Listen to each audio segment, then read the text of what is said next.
آخرکار سنبل کی بدتمیزیاں اور اکڑپن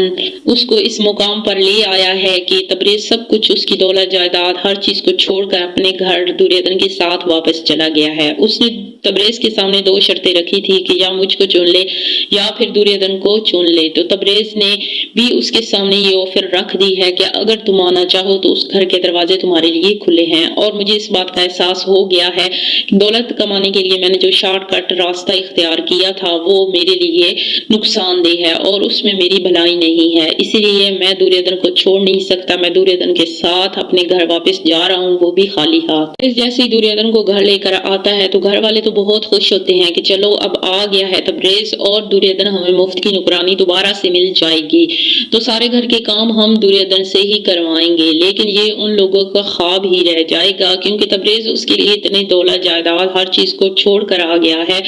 تو یہ بالکل ناممکن ہے کہ وہ اس کو برابر حقوق نہ دے۔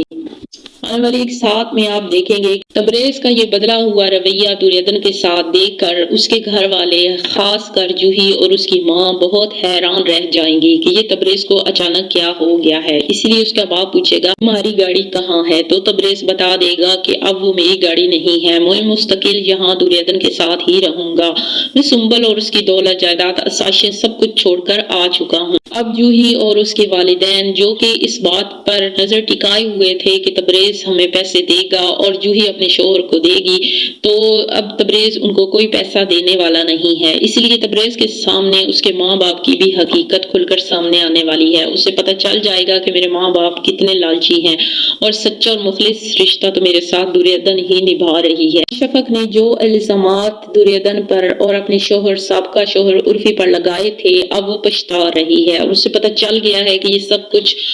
جوہی کے کہنے پر اس نے کیا تھا اور ان معصوموں پر الزامات لگائے تھے، تو جس کی اس سے سزا مل رہی ہے۔ اس کو شادی شدہ زندگی ایک عذاب سی محسوس ہو رہی ہے، کیونکہ اس کا شوہر بہت ہی بدتمیز، اکڑ مزاج اور شکی ہے، اسی لیے اس کی زندگی اب بہت اجیرن ہو گئی ہے۔ وہ فون کرے گی کہ دریودھن سے اپنے کیے کی معافی مانگے، بھی کال کرے گی اور تبریز کو سمجھائے گی کہ میں نے اس طرح سے دریودھن پر الزامات لگائے تھے اور میری زندگی اجیرن ہو گئی ہے، اور وہ ریکویسٹ کرے گی کہ پلیز تم بھی دریودھن کے ساتھ اپنا رویہ ٹھیک کر لو اور اس کو اس کے حقوق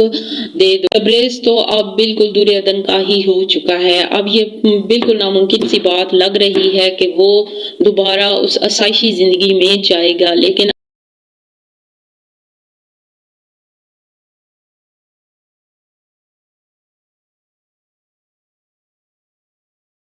تو کیا رائے ہے آپ لوگوں کی اس ویڈیو کے بارے میں کہ تبریز دوبارہ سے سنبل کے پاس جائے گا یا نہیں جائے گا؟ اپنی قیمتی رائے سے ہمیں آگاہ ضرور کیجیے گا۔ ویڈیو بنانے پہ بہت ٹائم ویسٹ ہوتا ہے، تو پلیز میرے چینل کو سبسکرائب کر دیجیے گا، اس پہ آپ کو کوئی پیسہ نہیں لگے گا۔ بیل آئیکن کو ضرور پریس کیجیے گا تاکہ آنے والی ہر نیکسٹ ویڈیو آپ کو بآسانی مل سکے۔ شکریہ، اللہ حافظ۔